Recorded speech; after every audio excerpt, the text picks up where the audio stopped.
কয়েকদিন পরে তো ঈদ, সে কারণে আমার গার্লফ্রেন্ডের জন্য আমার জন্য শপিং করতে গিয়ে এমন একটা বিপদের সম্মুখীন হবো এটা কখনো কল্পনাই করি নাই। তো হঠাৎ এমন কথা কেন বলছি চলুন বাকিটা ভিডিওতে যেয়ে বলছি। ব্যাপারটা হলো একটু পরে তো শপিং এ যাবো, তাই ভাবলাম একটু হেয়ার স্টাইলটা করে নি। আজ থেকে কিছু না হলে 1 থেকে 2 মাস আগেকার কথা, সেই গোসল করেছি, গায়ের গন্ধটা জানি কেমন চেঞ্জ হয়ে গেছে। ও মাই গড। তাই আর কি খুবই তাড়াতাড়ি বাড়ি থেকে বের হয়ে বন্ধুকে সাথে করে নিয়ে চলে আসলাম কেদারগঞ্জ বাজার। তো ঠিক তারপরে এসে অনেক অনেক মেয়ে দেখলাম, মানে সরি অনেক কিছু পোশাক দেখলাম।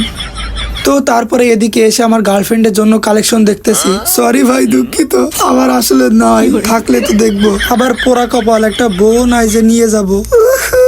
তো সবকিছু দুঃখ কষ্ট বেদনা কান্না ভুলে গিয়ে আমার পছন্দের একটা পাঞ্জাবি কিনে নিলাম। আর হ্যাঁ, এটা কিন্তু আগে থেকে অর্ডার দেওয়া ছিল, তাই আর কি এটা প্যাকিং করে ওদিকে আমার বন্ধুরও শপিং করা হয়ে গেছে, আবার আমারও হয়ে গেছে। তাই আর কি দুজনা সালমান খানের মতন একটু এন্ট্রি নিয়ে বড় লোকদের মতন পাট নিয়ে এক বুক ভর্তি সাহস নিয়ে আবারও চলে আসলাম বাড়িতে। তবে হ্যাঁ, ঈদের সালামিটা কিন্তু দিতে ভুলে যেও না।